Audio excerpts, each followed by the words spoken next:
Hi all, welcome to 10 TV special chit chat. ఆయన bullet బండకి వచ్చేస్తావా అన్నా, అల్లహే అల్లా అన్నా, బాగుండాలమ్మా అన్నా, లేకపోతే అత్తగారింటికి అన్నా, ఆ పాట మిలియన్ వ్యూస్తో దూసుకుపోవాల్సింది. ఆయన పెన్నుకు ఆ పెయిన్ ఉంటుంది.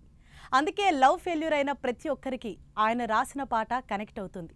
ఆయన ఎవరూ కాదు, ప్రెజెంట్ యూట్యూబ్లో ట్రెండ్ అవుతున్న అత్తగారింటికి పాట లిరిక్ రైటర్ బుల్లెట్ బండి లక్ష్మణ్ గారు. అండ్ అలాగే ఆయనతో పాటు కూడా చాలా సాంగ్స్ ఆయన చేశారు. అయితే ఇప్పుడు ఏదైతే ట్రెండింగ్లో ఉందో అత్తగారింటికి అనే సాంగ్, ఆ సాంగ్లో చేసిన మెయిన్ హీరో కూడా మనతో పాటు ఉన్నారు, కిట్టు గారు. సో వాళ్ళిద్దరు ప్రస్తుతం మన స్టూడియోలో ఉన్నారు. మరి వారితో మాట్లాడి మనం చాలా విషయాలు ఈరోజు మనం తెలుసుకుందాం. హలో అండి, నమస్తే లక్ష్మణ్ గారు. హాయ్ అండి కిట్టు గారు, ఎలా ఉన్నారు? బాగున్నాం. So first of all hearty congratulations అండి. ఎప్పుడైతే అప్పట్లో అంతా బుల్లెట్ బండి సాంగ్ ఎక్కడ విన్నా కూడా ఇదే సాంగ్ ట్రెండ్ అవుతూ ఉంది. ఇప్పుడేంటంటే అత్తగారింటికి సాంగ్ చాలా ట్రెండింగ్లో ఉంది. Thank you madam. అండ్ చాలా చాలా బాగుంది కూడా, అంటే ప్రాణం పెట్టి రాసినట్టు ఉన్నాయి ఆ లిరిక్స్ అవన్నీ కూడా. కొంచెం మనం ప్రోగ్రామ్ స్టార్ట్ చేసుకునే ముందు ఒక 2 లైన్లు ఏమన్నా.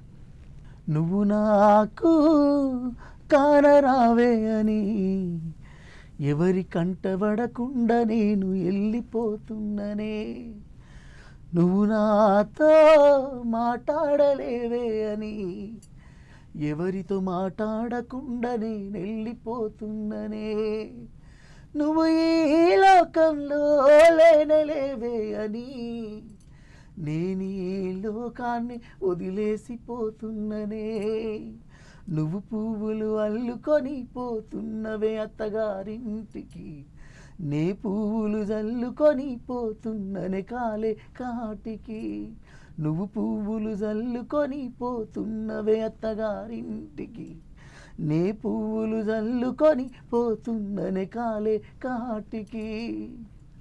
సూపర్ సూపర్ అండి. నిజంగా అంటే మీరు పాడుతున్నప్పుడు కూడా ఆ డెప్త్ ఏంటో తెలుస్తుంది. అసలు ఫస్ట్ ఆఫ్ ఆల్ అంటే ఈ లిరిక్స్ అసలు మీరు ఎలా రాసుకుంటారండి? ఆ లైన్స్ అంటే నువ్వు ఈ లోకంలో లేనే లేవని నేను ఈ లోకాన్ని వదిలేసి వెళ్ళిపోతున్నాను అంటే అసలు ఎలా మీరు ఆ సెంటెన్స్ అన్ని ఫామ్ చేసుకుంటారు?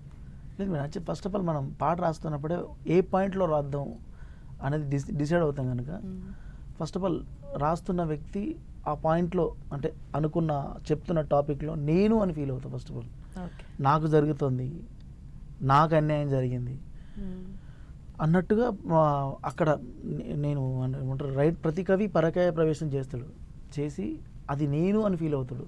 సో కనుకనే ఇందులో నేను ఆ వాడుక భాష నా రాయడంలో నా స్టైల్ ఏదో వాస్తవానికి బుక్ లాంగ్వేజ్లో ఉంటే అది కొంచెం ఆర్టిఫిషియల్గా ఉంటుంది కనుక వాడుక భాషలో జరుగుతున్న బాధను చెప్పుకుంటున్నట్టు, ఒక చనిపోయిన ఆత్మ ఘోషించినట్టు ఉండాలి అనుకొని ఆ లిరిక్స్ అట్లా రాసిన మేడం. రాసినాక కూడా యాక్చువల్లీ ఏమైందంటే చాలామంది పాడొచ్చు దీన్ని, కానీ ఆ ఇన్వాల్వ్మెంట్ ఒక ఆత్మ వాడిన ఫీలింగ్ రాక ఇక నేనే వాడాల్సి వచ్చింది. చాలా కొత్తగా ఉందంటే ఈ కాన్సెప్ట్ కూడా అలానే ఉంది.